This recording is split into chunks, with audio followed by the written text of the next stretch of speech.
Queria que você fechasse seus olhos. Senhor, nós queremos te agradecer por mais uma noite na Tua presença. Quero te agradecer porque o Senhor nos trouxe até aqui, a Tua misericórdia nos trouxe até aqui, o Teu amor nos trouxe até aqui, Senhor. Para que nós cumpramos o Teu propósito, para que nós aprendamos mais de Ti, para que nós conheçamos mais da Tua vontade, conheçamos mais daquilo que o Senhor tem para as nossas vidas. Nos purifica essa noite, Senhor, nos transforma de dentro para fora. Que cada um aqui, Senhor, possa ter um encontro com a Tua graça transformadora, que nós possamos dar uma resposta a esse amor que nos constrange, a esse amor maravilhoso, essa presença que nós não somos dignos nem merecedores de recebermos, Jesus. Nós Te amamos, nós Te adoramos, nós Te glorificamos, nós Te honramos e é por isso que nós estamos aqui. Não por causa do homem, não por causa da religião, Senhor, não por causa das tradições, mas porque nós queremos conhecer quem Tu és, Senhor, conhecer a Tua vontade, conhecer o Teu coração, porque nós somos apaixonados por Ti, Jesus. E todo aquele que ama deseja conhecer, deseja estar mais junto, em unidade, em comunhão, dentro, Senhor, da Tua presença, onde nós queremos estar.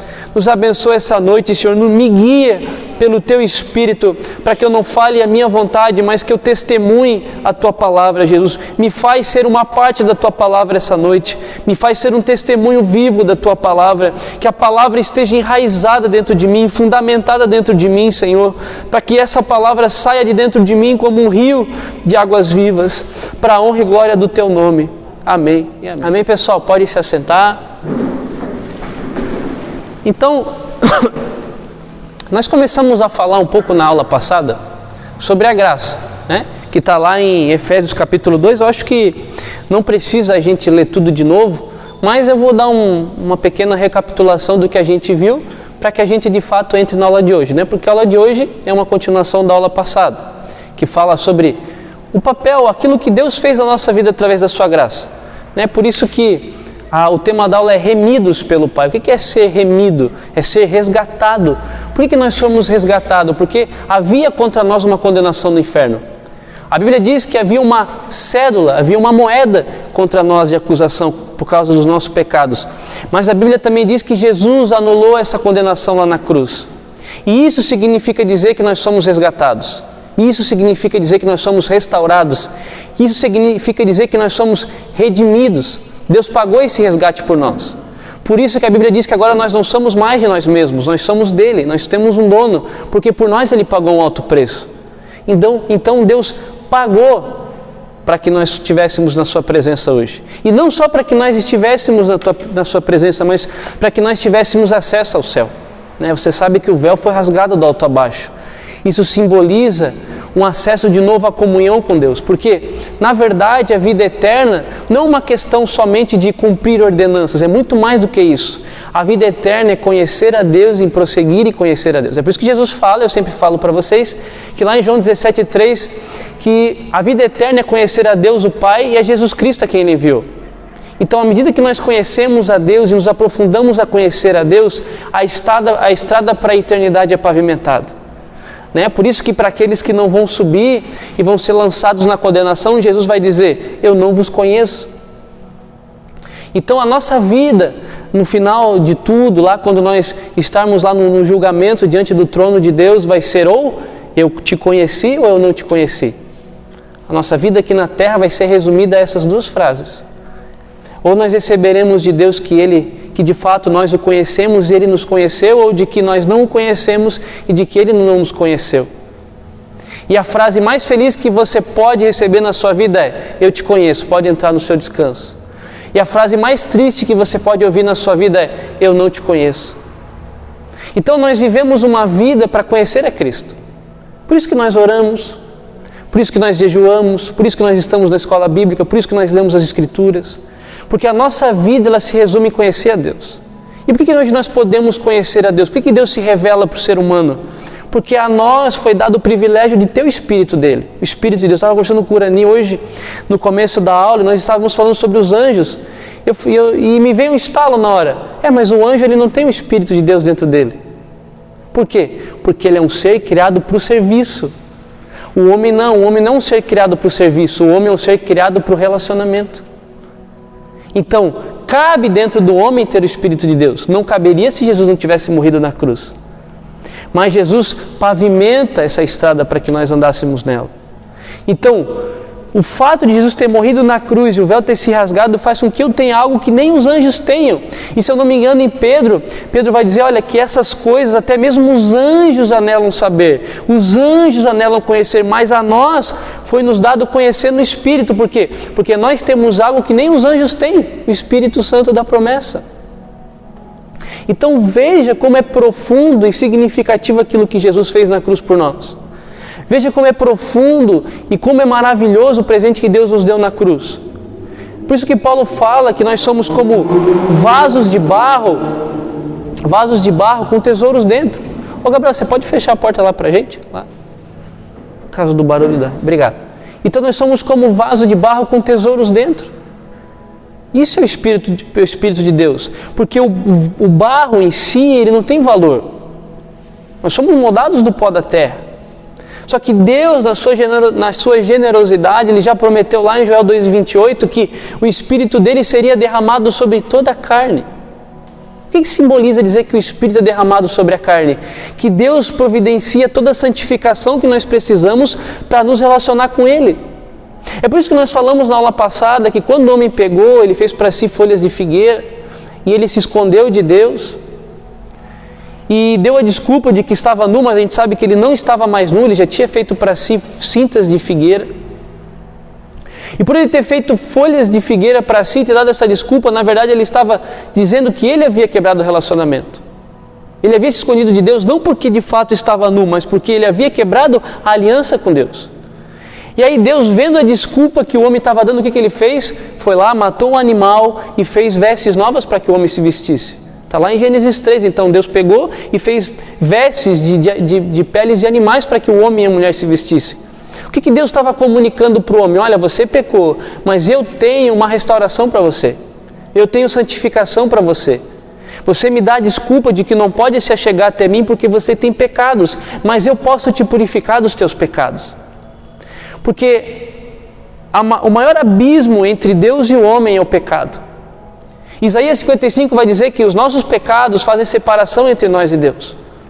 É como se uma nuvem, como se o céu ficasse de bronze, então as nossas orações não chegam até a Deus. Mas quando Deus ele providencia para si o sacrifício, Ele está rompendo essa nuvem de pecados através da nossa santificação.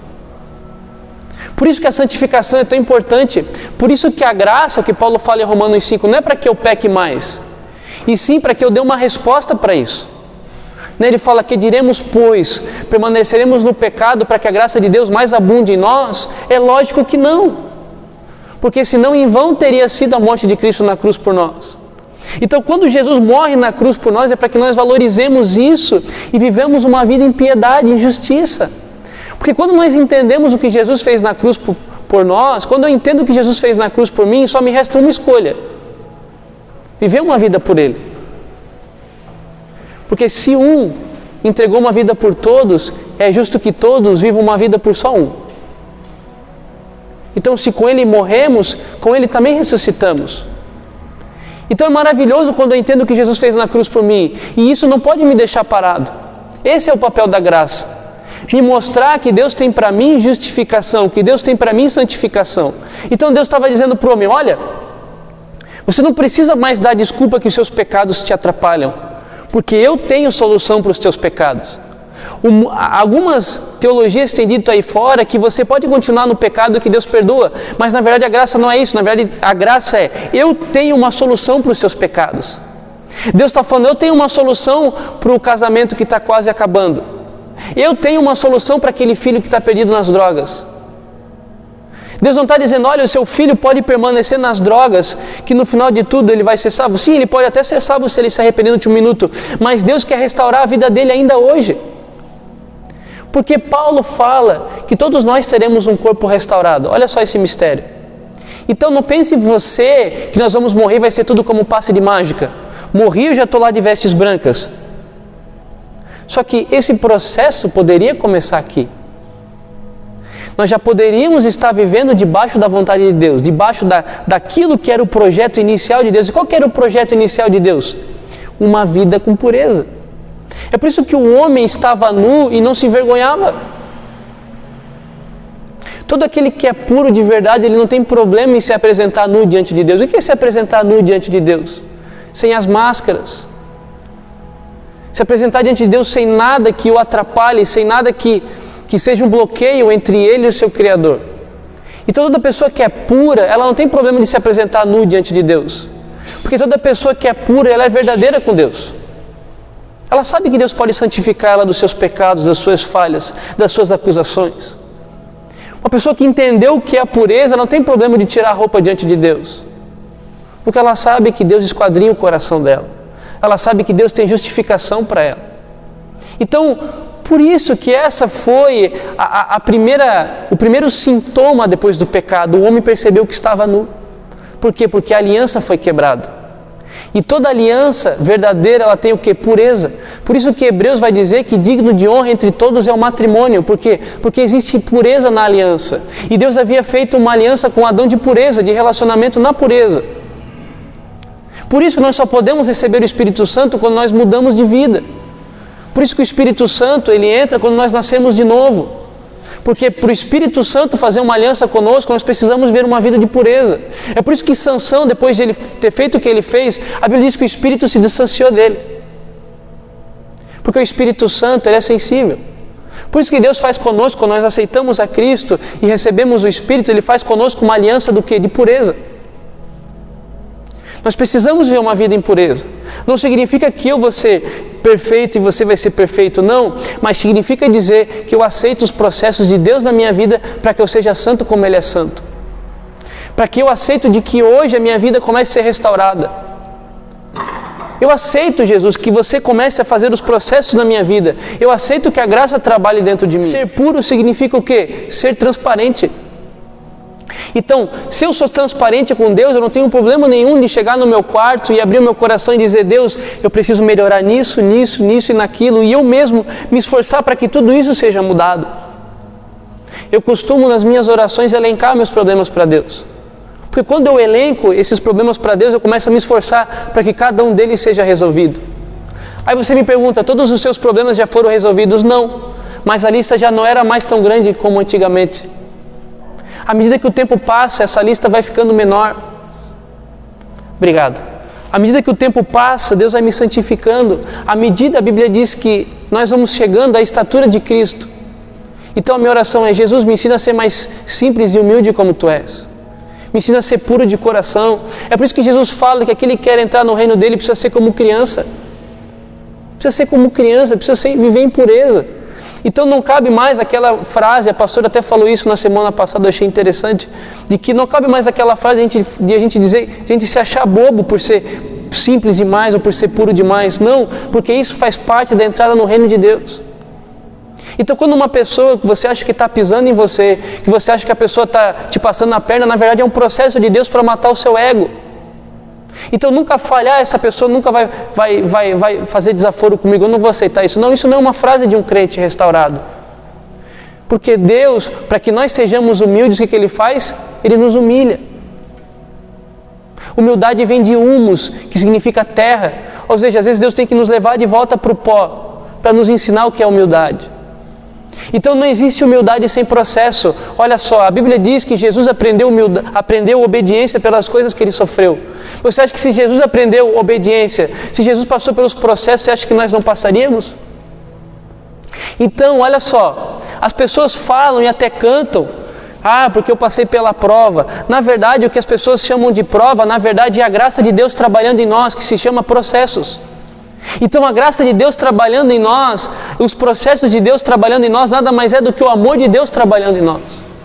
Porque a Bíblia fala lá em Hebreus que Deus só corrige quem Ele ama. Então os processos, na verdade, é uma manifestação do amor e da graça de Deus. É isso que as pessoas não entendem. Então não cola mais aquele discurso de que quem te viu na prova e não te ajudou, quando vê você na bênção vão se arrepender.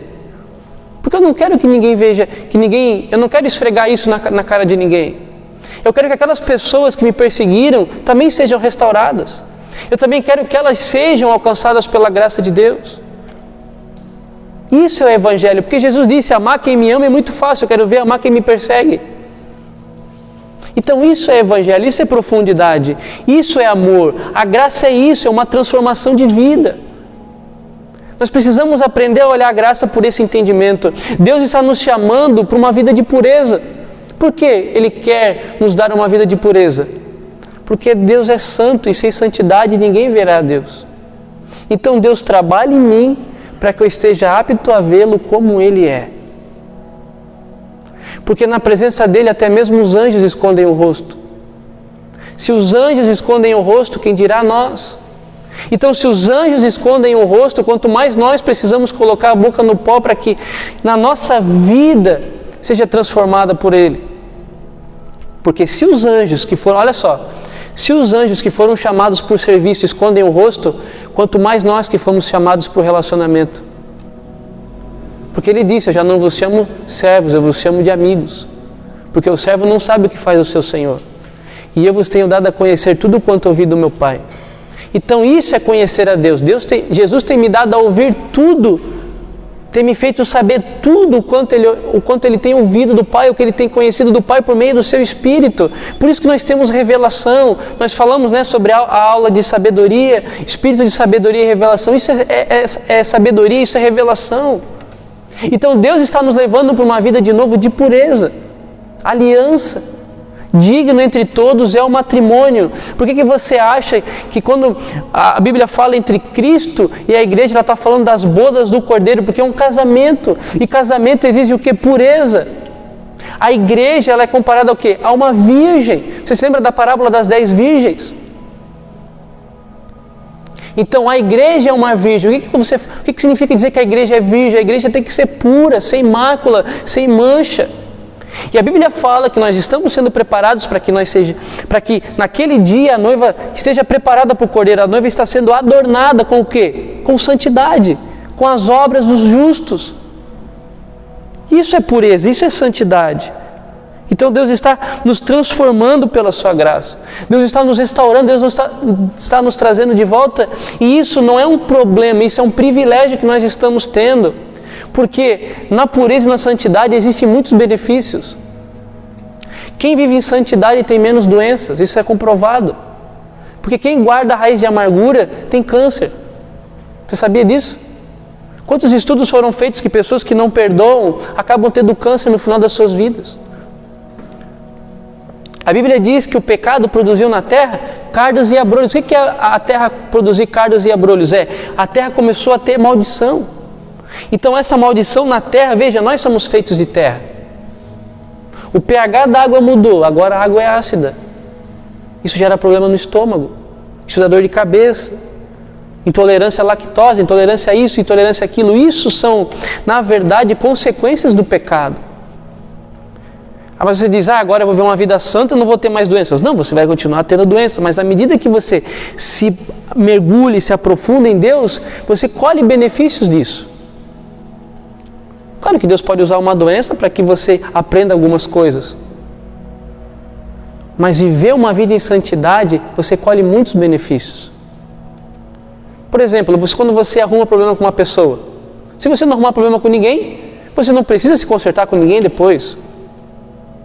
Porque é complicado quando você discute com alguém, depois você tem que ir lá, você tem que fazer as pazes, você tem que restaurar tudo aquilo que você fez errado. Dá trabalho, o pecado sempre deu trabalho. Então viver em pureza, em santidade, ela é bom, tem benefícios, agrada a Deus, porque se você plantar coisas no Espírito, a Bíblia diz que aquele que vive no Espírito, ele colhe do Espírito vida, mas aquele que planta na carne colhe o quê? Morte. Então se eu peco muito, eu estou me aproximando da morte. Veja, a Bíblia é muito reta. Honre seu pai e sua mãe, se prolongarão o quê? Seus dias de vida na terra. Porque um homem que vive em fidelidade, em honra, um homem que vive em submissão, em obediência, ele prolonga os seus dias. Por quê? Porque ele tem mais saúde. Você acha que isso é um passe de mágica? Não, você respeitou seu pai e sua mãe, agora Deus está te dando mais 10 anos. Não, Deus não trabalha como passe de mágica, porque Ele entende que se você é uma pessoa submissa, uma pessoa obediente, você automaticamente vai ter mais saúde. É assim que as coisas acontecem, biblicamente falando. Porque Deus vive em processos. A terra não foi criada num piscar de olhos. Foi feita por processos, por etapas, por dias. E a gente nem sabe se esses 7 dias bíblicos realmente são 7 dias como realmente está escrito aqui. Talvez esses 7 dias tenha sido um período, a gente não sabe. Não dá para ter certeza absoluta, mas que foi criado por Deus e foi criado naquela cronologia, foi. Então Deus, Ele quer que nós passemos por processos, só que a gente tem uma escolha, ou vai ver no processo do pecado para colher morte, ou vai ver o processo da santidade para viver vida. Então o que dá mais trabalho? Você pecar para depois colher tudo de mal, ou se esforçar agora para fazer a coisa certa e colher coisa boa lá na frente? Se você olhar, até pela ótica racional, é muito mais fácil viver em santidade. Para quê? Para que eu colha esses frutos lá na frente. Então a graça, ela tem um poder transformador. A maior evidência de que alguém de fato conhece a Deus é a transformação de vida. Não são os dons do Espírito. Os dons do Espírito, eles são pro serviço. Os dons do Espírito são para servir a igreja, a noiva. Mas para ser salvo é relacionamento. Por isso que a mudança de caráter é o mais importante. A primeira coisa em todas. Receber o Espírito Santo para que Ele me transforme. Então esse é o papel da graça. Por isso que é remidos pelo Pai através do Filho. Deus proveu o sacrifício. Você se lembra que Abraão levou Isaac para sacrificar? E Isaac falou, cadê o sacrifício, pai? E Abraão tinha uma certeza, Deus proverá para si o sacrifício. E Deus proveu o sacrifício. Deus não pediu para nós o sacrifício, foi Ele que fez o sacrifício. Você já parou para pensar que o maior de todos os ofertantes de toda a história foi o próprio Deus? Porque Deus amou o mundo de tal maneira, Ele ofertou, Ele entregou o seu Filho unigênito. Unigênito significa que Ele só tinha um, porque até ali todos haviam pecado e todos careciam da glória de Deus. Então até ali Deus só tinha um Filho que era santo, Deus só tinha um Filho que era correto. Todos os outros, a Bíblia fala em Romanos que haviam se desviado. Então até por isso é que é Filho unigênito, porque até ali Deus só tinha um Filho. Mas quando Jesus morre na cruz, por isso que a Bíblia fala que todos aqueles que o receberam, foi-lhes dado o direito de serem tornados filhos e filhas de Deus. Então quando eu recebo a Cristo, eu tenho o direito de me tornar filho e filha de Deus. Antes de Cristo ninguém era filho e filha. Estavam todos aguardando a promessa. Por isso que a Bíblia diz que Abraão, que os heróis da fé aguardaram a promessa de longe. Então eles aguardavam a promessa. E eles foram salvos. É por isso que a Bíblia diz que Jesus levou o cativo, o cativeiro. A Bíblia diz que Jesus foi lá e ele pegou com autoridade a chave do inferno. Então todas as almas, a Bíblia diz que Jesus pregou aos cativos em prisão. Então todos aqueles que haviam morrido sem a salvação, eles receberam a oportunidade de também ouvir a Cristo. Eles receberam a oportunidade de serem salvos, de receberem dessa graça. Porque Jesus não deixa ninguém para trás. Então nós temos essa oportunidade através da graça. E aí agora eu queria que você abrisse a sua Bíblia em 2 Coríntios, capítulo 5, desculpa. A partir do verso 14.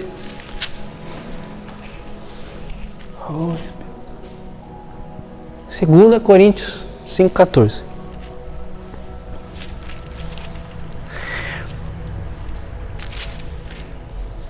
Pois o amor de Cristo nos constrange.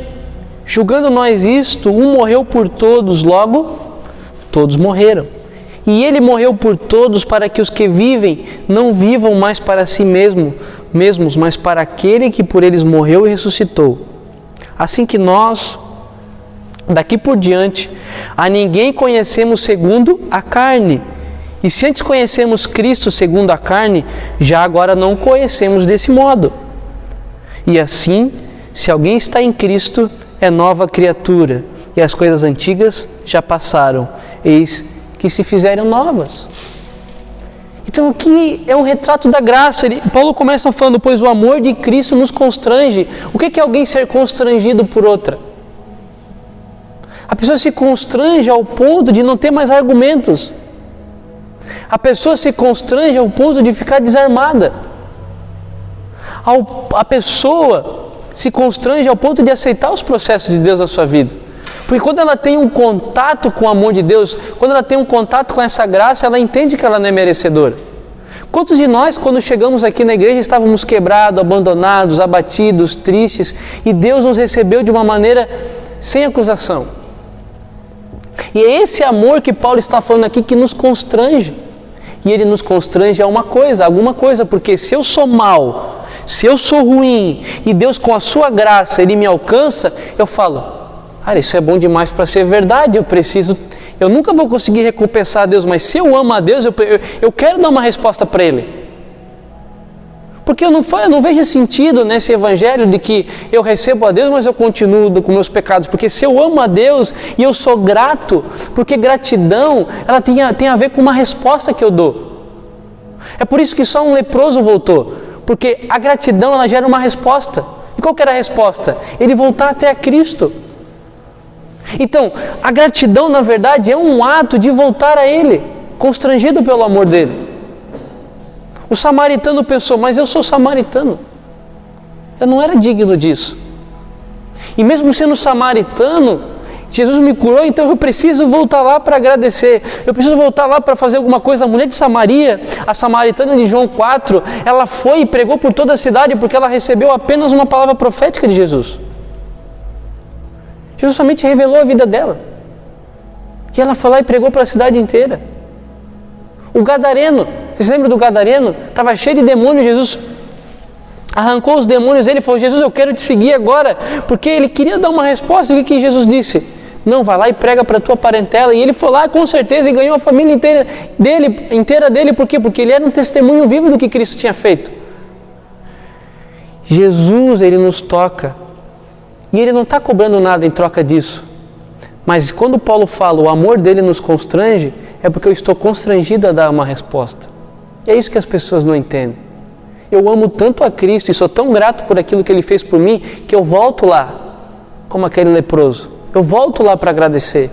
Eu volto lá para fazer alguma coisa. Então nós precisamos entender que o amor de Deus, Ele nos constrange. Ele continua falando, julgando nós isto, um morreu por todos, logo todos morreram. O que significa dizer isso? Que todos nós morremos para a velha vida. Todos nós morremos para quê? Morremos com Cristo para que com Ele também ressuscitemos. Por quê? Porque nós precisamos nascer de novo, precisamos ser ressuscitados, precisamos nascer uma nova criatura, uma criatura totalmente transformada. É por isso que eu coloquei ali, não se pode botar vinho novo em odres velhos. Deus quer derramar um vinho novo, Deus quer derramar a sua presença, Deus quer nos dar um vinho novo, Deus quer nos injetar mais amor, mais graça, mais dom. Só que se o odre não for recriado, se os buracos não forem tampados, se as rachaduras não forem transformadas, o vinho se perde. É por isso que Jesus fala que o vinho se perde por inteiro. É por isso que o odre precisa ser recriado. É por isso que o odre precisa ser restaurado. Então não se pode colocar vinho novo em odres velhos. Para o vinho novo, para receber o vinho novo, o odre tem que ser novo. E Deus quer recriar o nosso odre. Deus quer tampar as fissuras, as rachaduras do odre. É por isso que Jesus fala em João 15 que vós já estáis limpos pela palavra que eu vos tenho dito. Então quando nós mergulhamos nas Escrituras, o nosso odre está sendo restaurado. É por isso que as pessoas cometem erros quando não leem a palavra e cometem erros quando não oram, só leem a palavra. Porque o odre precisa ser recriado pela palavra, precisa ser limpo pela palavra. E ao mesmo tempo o odre também precisa receber o vinho do Espírito através da oração, através das experiências com Deus. Jesus disse, as minhas palavras são o quê? Espírito e vida. Então por que a gente erroneamente acaba separando aqueles que são mais da palavra e aqueles que são mais do Espírito? Isso não existe. A palavra de Cristo é Espírito e é vida. A Bíblia diz que o testemunho de Cristo, a palavra de Cristo, o testemunho de Cristo é o Espírito da profecia. As coisas estão totalmente ligadas. Então, precisamos ser limpos pela palavra de Cristo para que o Espírito derrame o vinho novo. Para que o vinho não se perca. É por isso que a gente vê, olha só como isso é uma realidade. Pessoas que vêm para a igreja, elas são tocadas, elas recebem unção, elas caem e faz a coisa arada e Deus abençoa elas. Mas não passa muito tempo, elas voltam às velhas práticas. Por quê? Porque elas receberam a graça de Deus, receberam o amor, mas não tiveram fundamento na palavra. É por isso que Jesus diz, aquele que ouve minhas palavras e não as pratica é semelhante ao homem nécio que edificou a sua casa sobre o quê? Sobre a areia. É aquilo que nós falamos hoje, que o Anime falou. Todos eles construíram uma casa. A diferença é que um tinha fundamento. Todos eles receberam uma experiência com Deus, construíram uma casa. Porque a experiência com Deus é o que aparece. Aqui todo mundo está vendo, mas o que nós construímos na nossa casa? O que nós construímos no fundamento? Porque ninguém quer investir no fundamento, porque o fundamento não aparece. O fundamento está dentro da terra. Mas é o fundamento que sustenta o tamanho da casa. Então, se eu entendo isso, eu preciso trabalhar no fundamento. Porque até o louvor que nós cantamos precisa ser cantado com entendimento. Eu estou cantando um louvor para Deus, eu estou adorando a Deus, mas esse louvor precisa ser com entendimento. Precisa entender o que eu estou cantando para Deus. Porque olha só, se eu não entendo o que eu estou cantando para Deus, já não vem do quê? Do coração, é somente dos lábios. E aí nós voltamos para Isaías. Esse povo me honra com os seus lábios, mas seu coração está longe. Então o meu coração precisa estar alinhado com o quê? Com as minhas palavras. Para o meu coração estar alinhado com as minhas palavras, eu preciso ter entendimento naquilo que eu estou cantando. Por isso que eu ensino vocês a serem seletivos nas músicas que vocês ouvem. Às vezes uma música lá do Renato Russo, lá, que ele fala sobre o amor, tem mais fundamento que uma música cristã. Porque pelo menos ele está cantando a palavra de Deus. E o cristão ele só está cantando besteira muitas vezes. Então a gente precisa entender que existem fases. A gente precisa aumentar o nosso entendimento para que a nossa adoração também melhore. É por isso que quando Jesus chama os fariseus, ele fala, olha, esse povo em vão me adora. Em vão, Jesus fala, em vão me adora para os fariseus. Por quê? Porque aquilo que eles achavam que era uma adoração era uma mera religiosidade. Não tinha entendimento naquilo que Deus era. Por isso que a Bíblia diz que Deus está procurando por verdadeiros adoradores. O que é ser um verdadeiro adorador? É você adorar a Deus em verdade. O que é adorar a Deus em verdade? É você estar fazendo aquilo não somente com a boca e com o corpo, mas também com o seu entendimento. Isso é ser um verdadeiro adorador. Quando eu digo para Deus que eu amo, quando eu digo para Deus que eu entrego a minha vida, eu falo isso porque eu entendo que eu realmente estou entregando a minha vida a Ele. E que de fato eu amo. A minha vida, eu preciso entender que a minha vida ela tem que demonstrar algum fruto de que de fato isso é uma realidade em mim. E aí eu estou apto a cantar aquilo para Deus. Ou se pelo menos eu não me acho apto, pelo menos ser sincero em falar para Deus, Deus, eu não te amo, me ajude a te amar mais. Me ajude a te buscar mais. Existem músicas, tem uma música que eu gosto muito do Daniel Alencar que fala, ensina-me a te amar mais. Ensina-me a te amar mais. Até o amor de Pedro era frágil. Jesus chegou 3 vezes para ele, Pedro, você me ama, Pedro, você me ama, Pedro, você me ama. Só que a palavra amor que Jesus usa é a palavra de um amor incondicional. E sempre que Pedro responde com um amor que é um amor frágil, um amor de amigo, um amor filéu. Jesus está perguntando, Pedro, você me ama com amor ágape? Aí Pedro, por isso que a Bíblia fala que Pedro fica triste, Pedro se entristece, porque Pedro fala, não, Jesus. Sim, Jesus, ele fala, sim, eu te amo, mas é com amor pequeno, ainda é um amor de amigo, ainda não é um amor incondicional. Por que Pedro falou que não era um amor incondicional? Porque ele sabia que havia negado a Jesus. Sob a hipótese de morrer com Cristo naquele momento, ele negou a Cristo. Sob a hipótese de ser crucificado com Cristo, ele negou a Cristo. Então o amor dele ainda não era condicional. Mas ele foi sincero. E sobre a sinceridade, o que aconteceu com ele? A graça santificou ele a um ponto de morrer não como Cristo. Porque ele disse, eu não sou digno de morrer como Cristo. Me bota crucificado de cabeça para baixo. Então Pedro, ele foi morto crucificado de cabeça para baixo. Então aquele amor que antes era filéu, no final da vida dele se tornou um amor ágape. De cabeça para baixo. Então olha o amor dele, olha como Deus trabalhou no amor dele, ao ponto de os caras matar ele, e ele ainda fala, não, eu não quero morrer como Cristo, porque eu não sou digno de morrer desse jeito. Olha só o entendimento dele. Por isso que ele foi, até hoje, tudo que ele fez interfere nas nossas vidas. Porque o amor desses caras extrapolou qualquer coisa, qualquer amor próprio que eles tinham pela vida deles. Apocalipse vai dizer que aqueles fala de um povo que não amaram a própria vida, mesmo em frente aos sofrimentos. Então a gente precisa caminhar a um lugar onde o amor que eu tenho por Deus é muito maior do que o meu amor próprio. Só que a gente tem aprendido a ter amor próprio mais do que o amor que eu tenho por Deus. É por isso que, olha só a escala. Primeiro eu amo a Deus sobre todas as coisas. Depois eu amo o próximo como a mim mesmo. Só que eu não entendo que amar ao próximo como a mim mesmo quer dizer que eu amo a mim mesmo, mas é abaixo de Deus. Entendeu? Amar a Deus sobre todas as coisas, depois o próximo como a ti mesmo. Então, se amar o próximo como a ti mesmo está em segundo lugar, então amar a mim mesmo tem que ser menor do que eu amo a Deus. Por isso que aqui fala que logo todos morreram.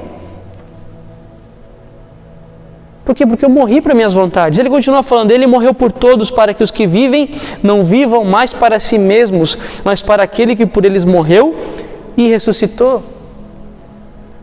Assim que nós daqui por diante a ninguém conhecemos segundo a carne.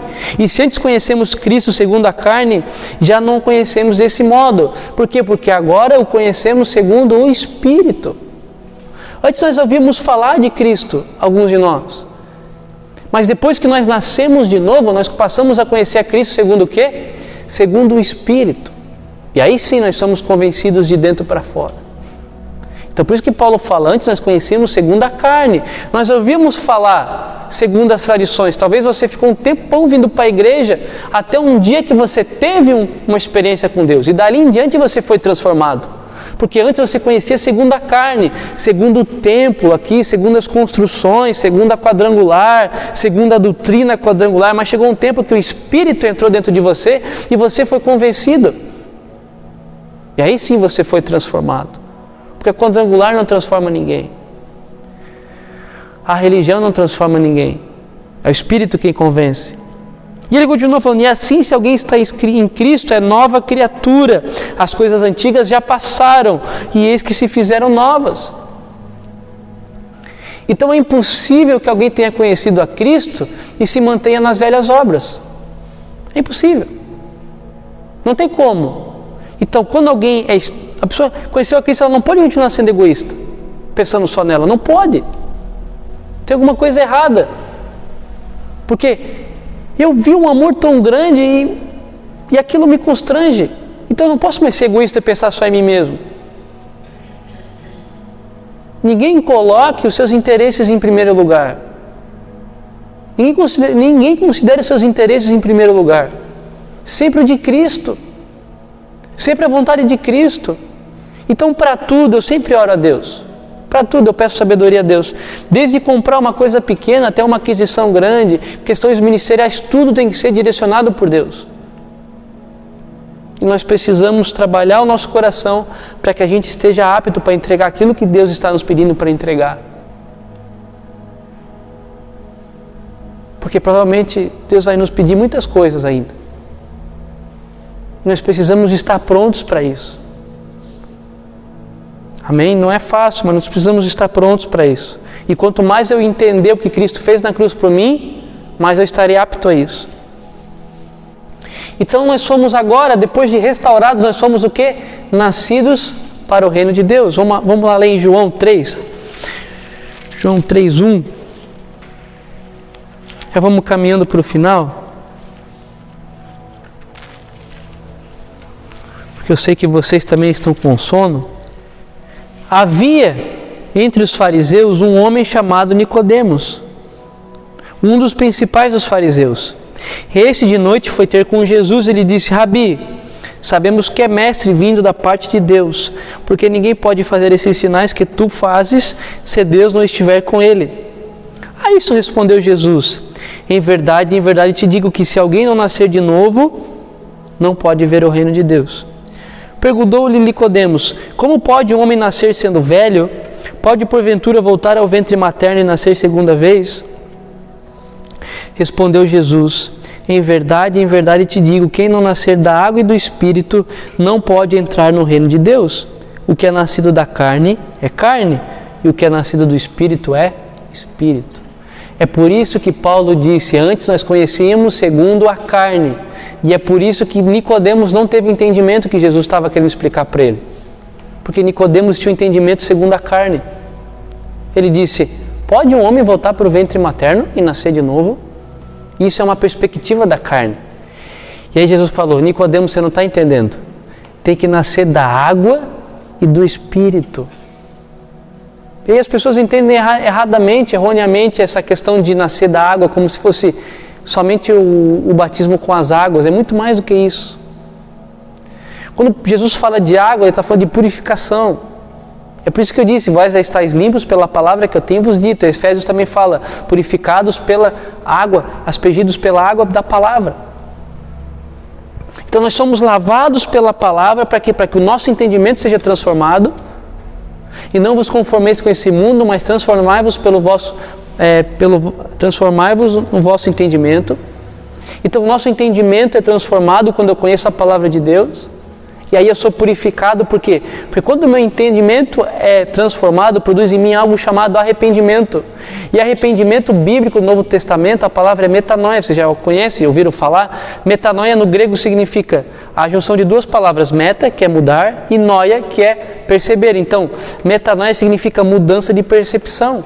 Então, quando eu me arrependo, eu tenho uma mudança de percepção, ou seja, o meu entendimento é renovado, e quando o meu entendimento é renovado, eu entendo que preciso mudar de vida. Então, isso é mudança de entendimento, isso é renovação do entendimento, isso é ser purificado pela água. Então, eu passei a ver o mundo de outra forma. Poxa, eu conhecia Cristo. Aí, quando eu vou fazer aquilo que eu fazia, já me dói no coração. Por quê? Porque já não faz parte de mim. Vocês estão entendendo? Por isso que quando a gente faz alguma coisa que às vezes nem parece errado, mas aquilo já me pesa no coração. Por quê? Porque o meu entendimento é mudado.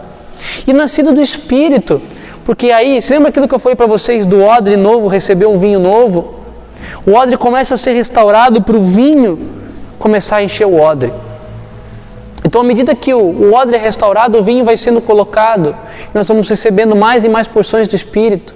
E o Espírito vai nos convencendo e nós vamos mudando através do entendimento da palavra. E aí nós podemos, segundo Jesus aqui nesse texto, ver o reino de Deus. Porque ele disse, a isto respondeu Jesus, em verdade te digo que se alguém não nascer de novo, não pode ver o reino de Deus. Veja, Nicodemos era um principal dos judeus. Os fariseus, os mestres da lei não entendiam essas questões do reino de Deus. Um dia lá em Lucas 17 eles vieram falar com Jesus e falaram, olha, como virá o reino de Deus? Como se manifestará o reino de Deus? E Jesus, conhecendo a mente deles, disse, olha, o reino de Deus não vem com visível aparência. Não vem segundo a carne, como Paulo diz. Não vem com templos grandes, não vem com um sistema religioso. O reino de Deus não tem nada a ver com isso. Por quê? Porque o reino de Deus está dentro de nós. Então eu e você carregamos dentro uma igreja. A gente criou um sistema para que ficasse mais fácil de congregar. Mas o homem conseguiu estragar até isso. Então eu e você somos igreja. Não fique preso a quatro paredes. Se Deus mandar você abençoar alguém lá fora, abençoe, seja da denominação que for, abençoe lá fora, seja igreja lá fora, seja uma bênção lá fora. Você não é quadrangular. Os caras falam, você é quadrangular. Não, você não é quadrangular, esquece isso. Você é um membro do reino de Deus, você é um discípulo de Cristo. A Bíblia diz que nós somos sacerdotes, nós somos reino de sacerdotes.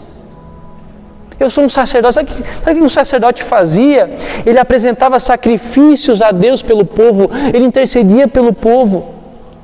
Nós temos essa autoridade. Então não se prenda a isso aqui. O seu ministério é muito maior do que isso. A Bíblia diz que as portas do inferno não podem prevalecer contra a igreja. Então isso quer dizer que nós é que estamos em uma posição de ataque. O inferno está tentando trancar a porta e nós estamos indo com o pé, arrombando com tudo. Porque nós estamos em posição de ataque. E nós precisamos parar com aquela mentalidade tacanha de se apegar a uma religião. Isso aí não existe, Jesus não está nisso. Porque o reino de Deus, ele não cabe em quatro paredes. Esse bichinho havia mordido os discípulos, eles chegaram para Jesus e falaram, olha Jesus, quão grande pedra, quão grandes pedras, quão grandes construções, eles estavam falando do templo. Sabe o que Jesus responde para eles? Haverá o dia que não ficará pedra sobre pedra. Aquilo talvez tenha escandalizado eles, porque eles pensaram, mas aonde o sacerdote agora vai oferecer o sacrifício? Aonde eu vou colocar a minha oferta? Não, o sacrifício já foi feito. A oferta já está aqui dentro. Então isso aqui, é só para que fique mais fácil, para que a gente tenha uma liturgia, para que as coisas tenham ordem e decência. Porque a ordem também faz parte. Mas o reino de Deus é muito mais do que isso. E sempre que nós olhamos para uma pessoa, muitas vezes nós olhamos sobre essa ótica preconceituosa da religião. Sabe por quê? Porque realmente nós rotulamos as pessoas. Nós olhamos para uma pessoa da Assembleia, nós rotulamos ela daquela forma, porque nós sabemos os usos e costumes que ela tem. Nós olhamos para um presbiteriano, para um batista, e nós olhamos sobre uma ótica da religião, e nós colocamos aquela pecha nela, porque nós sabemos os usos e costumes daquela religião. Nós olhamos para um adventista, e nós achamos que talvez ele seja um religioso porque ele guarda o sábado. Mas não, eles vivem o reino de Deus também, porque Paulo fala, aquele que guarda o sábado faz para Deus, aquele que não guarda faz para Deus. Então aquele que guarda não critica aquele que não guarda. Então o reino de Deus é muito maior do que isso. Então Jesus está falando, olha, vocês precisam nascer de novo para que vocês entendam o que é o reino de Deus. O reino de Deus vai muito além de 4 paredes, porque o reino de Deus está dentro de nós. E sabe qual que é o bom disso aí? Em qualquer lugar que você estiver, qualquer lugar do mundo, qualquer lugar que você estiver, você pode manifestar o reino de Deus. Você pode orar por alguém onde quer que você esteja.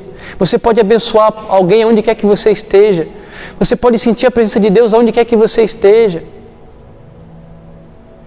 Sempre que eu vou para algum lugar, eu gosto de ter experiências com Deus lá naquele lugar que eu vou.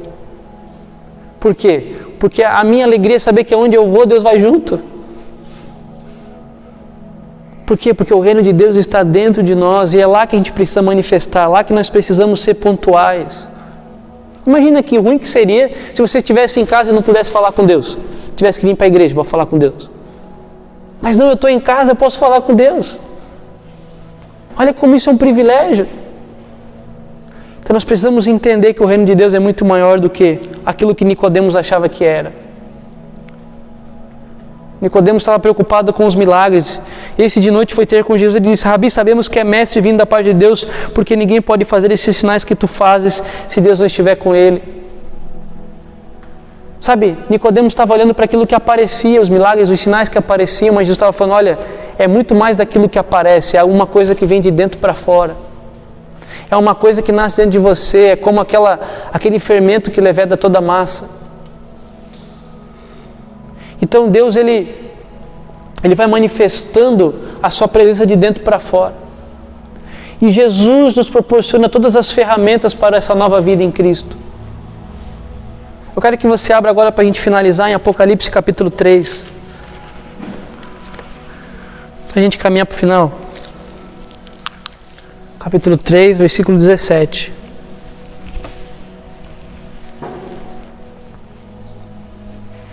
Olha só que legal essa passagem. Pois dizes, estou rico e abastado e não preciso de coisa alguma. E não sabe que és infeliz, sim, miserável, pobre, cego e nu.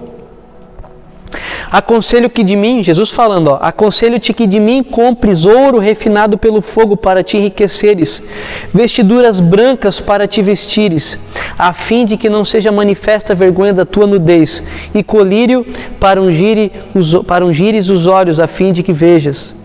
Eu repreendo e disciplino a quantos amo, sê pois zeloso e arrepende-te. Sabe o que Jesus está falando aqui? Eu tenho todas as ferramentas para te transformar. Eu tenho o ouro, que são as obras. O ouro são as obras, são os frutos, é aquilo que aparece, é aquilo que eu faço com as minhas mãos para a glória de Deus. Aquilo que eu exerço com o meu ministério, aquilo que eu vivo num propósito dentro da vontade de Deus. Isso é o ouro, é as obras que eu vou apresentar para Deus naquele dia, é as almas que eu ganhei, é as vidas que eu ajudei a regar, para que Deus desse o crescimento, porque um planta, outro rega, mas Deus dá o crescimento. É a minha obra braçal no reino de Deus. Ouro. É Deus quem tem essas obras para que eu viva nela. Porque se a gente continuar lendo Efésios capítulo 2, ele vai dizer, para que vivêssemos as obras que ele separou de antemão. Por isso que nós fomos alcançados pela graça. Então, ouro. Depois ele fala, vestiduras brancas, a fim de que não seja manifesta a vergonha da tua nudez. Aqui a nudez, ela tem aquela conotação que eu falei no começo, de vergonha, de pecado. Porque o homem, quando ele teve os olhos abertos, foi por quê? Foi por causa do pecado, não porque ele estava nu. Ele já estava nu antes. Mas ele só passou a perceber que estava nu por causa do pecado. E aí o que Deus foi lá e fez? Matou o animal, pegou as vestes e cobriu Adão e Eva. Agora Jesus está falando de novo, olha, eu tenho vestes brancas para que te vistas e não seja manifesta a vergonha do teu pecado. Então Jesus tem vestes brancas, Jesus tem ouro, Jesus tem vestes brancas. E por último, colírio para ungires os teus olhos. O que é colírio? É o novo entendimento que eu falei antes.